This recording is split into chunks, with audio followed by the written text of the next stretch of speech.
Walking, going to the park. Elise!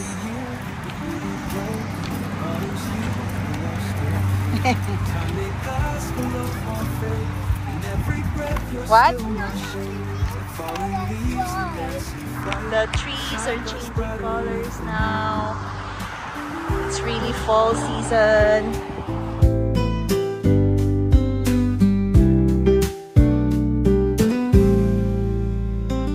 The leaves are falling one by one, yet in your eyes. Mga 20 minutes walk siguro to from us. Good exercise. Minsan lang namin magawa to. Kasi off si tatay today. So we were able to do this.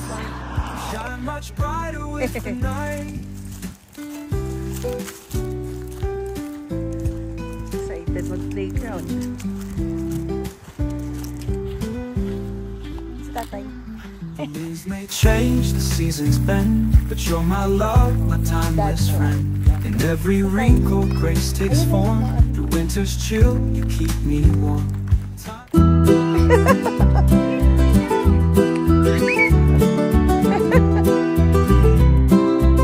Oh no, it's gonna catch you.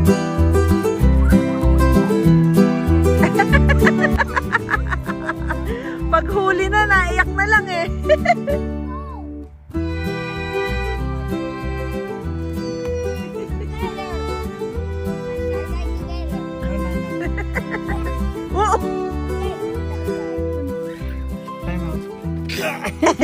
Interviewin ko to tayo.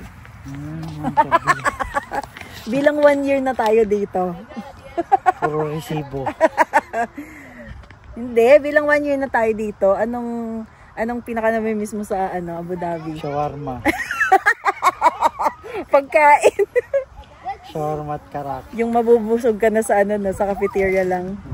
Yung mabubusog ka na ng 5 dirhams lang Parang lang yon, $2. Wala pang $2. $2.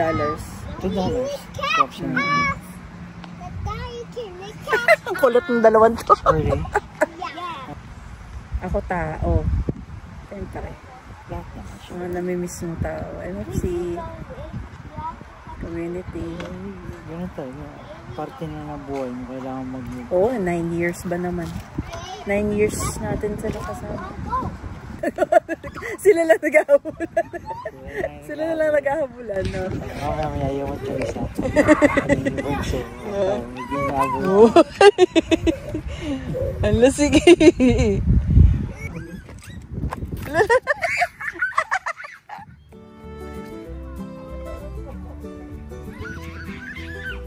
Just be careful, okay? Ready? Whoa! Whoa, so strong. Wow. ano naman tayo ang na-appreciate mo sa sa Canada? Parang wala ka maisip. Gusto mo na bumalik na Abu Dhabi. na lang kasi to na nadala lang. Nahila ko lang. Ang dami naman. Sa mga bata. Benefits ng bata at school. School bus. Lalo na yung mga tulong na nakukuha ni Kiyo sa school.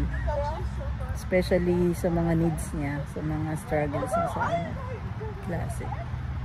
Ako yung ma-experience mo ito naman nag-uusap. Dito ka! Ayaw niya nang nagre-video talaga. Ako na-appreciate ko yung ganda ng weather. Sobrang sarap lang ng ganito mas na-appreciate mo yung nature. Masarap lumabas, masarap maglakad-lakad. Yung ma-experience mo yung 4 seasons, winter, spring, summer, tsaka fall.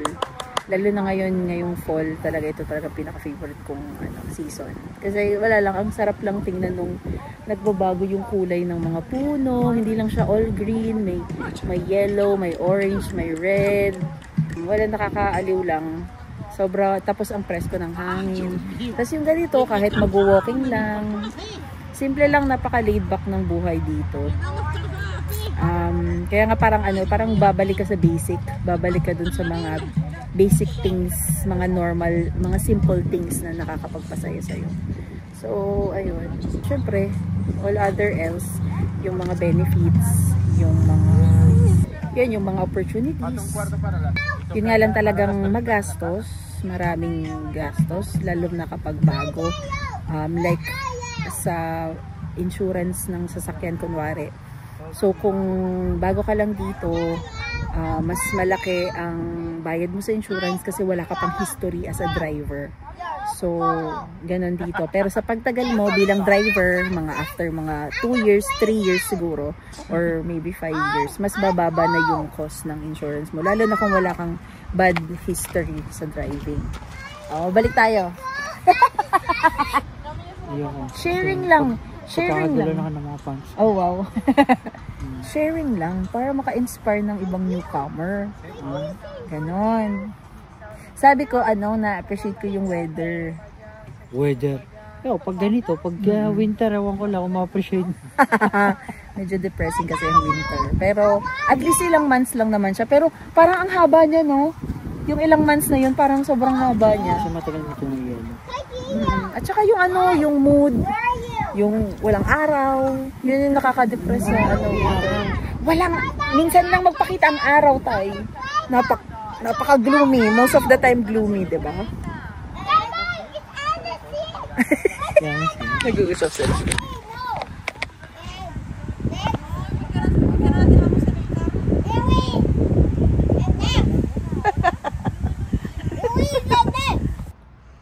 Hi! Ay, sus, may pa-heart pa eh. A little longer than a few minutes later. Naudlot ang aming tambay dahil si Kiyo ay na-sting ng bee or wasp. Kasi marami ditong mga insekto kapag ganitong panahon. So, usually marami sila kapag spring or summer. Kaso, ngayon kasi kakastart lang ng fall and yung weather is hindi pa ganun kalamig. Kaya yung mga insects nandito pa. Naglipa na pa sila. Yun lang talaga yung you have to be careful here. Lalo na sa mga ganitong mapuno, mahalaman, kasi maraming mga insekto. Iba't ibang insekto. Ang dami talagang mga klase ng insekto dito na dito ko lang nakita. Hindi ko pa siya nakita anywhere. So, ayun, uwi na kami kasi medyo nag-form na ng will yung sting ni Kiyo.